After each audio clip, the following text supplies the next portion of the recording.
Gyokeres will miss chances. I don't understand why we will play a game and then maybe Gyokeres misses two chances and the timeline is all about, oh, is this the striker we want to use? Gyokeres will miss chances. Havertz will miss chances. You bring Alvarez, you miss chances. You sign Vinicius, you miss chances. No matter who you bring, they will miss chances. It is normal. That is the problem here. But after you miss chances, the next question is, will you still score chances? And if the answer is yes, then there is no problem. I tell you, the greatest goal scorers, they miss the most chances. Go and check it. All those seasons that Salah and Haaland, that they were winning Golden Boot, check the strikers that miss the most chances. It's them.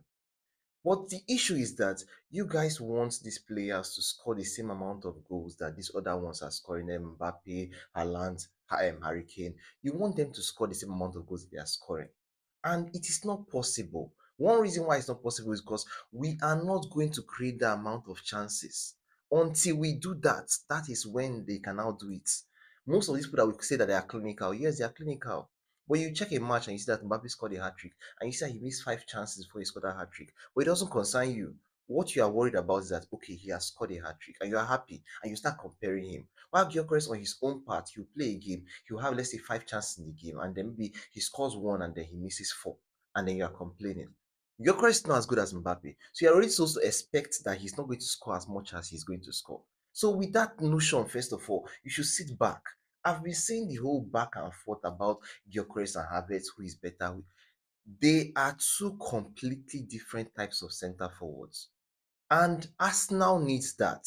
We need two players that are not the same in the same position, the exact same way for that left wing forward position.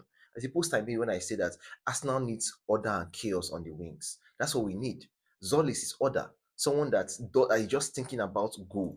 He's not trying to dribble much. He's trying to create space so he can either shoot or pass. Then you need that dribbler that will come in that has the flair, that will cause him more of the penalties, that will take people on runs. You need two different types of players. So when I'm seeing people that complain about Gyökeres and Havertz and then comparing them, I will not engage in that conversation with you guys because I know that Arsenal needs both of them.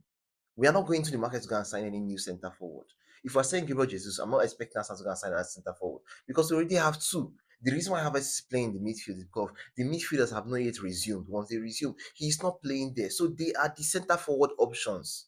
So when you are complaining about both of them, do you think that they'll just go into the market and then they'll sell off your Gyökeres and they'll sell off Havertz and then they'll go and bring it? Which other two centre forwards are there in the market that are going to come and bring that you will not complain about?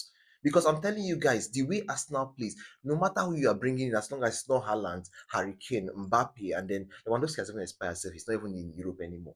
If it's not these people, they are not going to score that amount of goals you are going to expecting. If Gyökeres scores 30 goals a season for Arsenal, he has done brilliantly. If he scores 25, top notch. If he scores 20, it's par. Then he now scores 15, then you can complain. That is the place that after his first season, we all know that it's not easy to come into the league and then be on fireworks immediately. Some people do it, but not everybody does it. If he plays this season and then he is not improving, he still scores 20 goals again, you can complain. That at that point you can. It's not as if he's terrible, but you can say you're looking for an upgrade. But there has to be an upgrade in the market before you are demanding that. You are out there criticizing a player that when you look at the options that are in the market, many of them are not better than him. You can't go and bring out anybody right now that you are certain will offer more goals than Gyökeres or Havertz. You can't. But you are there making posts and then doing this criticism. I'll say it. There is constructive criticism, criticism that is out there to make someone improve, right? But if your criticism is not constructive, I'm not flying with it. And that's the issue. I've seen a lot of things being said.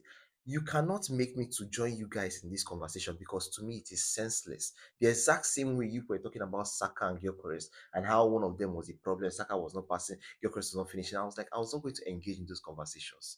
The both players are needed for us now, and I dearly hope that we don't sell any of them because this season they will prove all of you wrong and show you why with the both of them, Arsenal can still go on to go and win those big titles.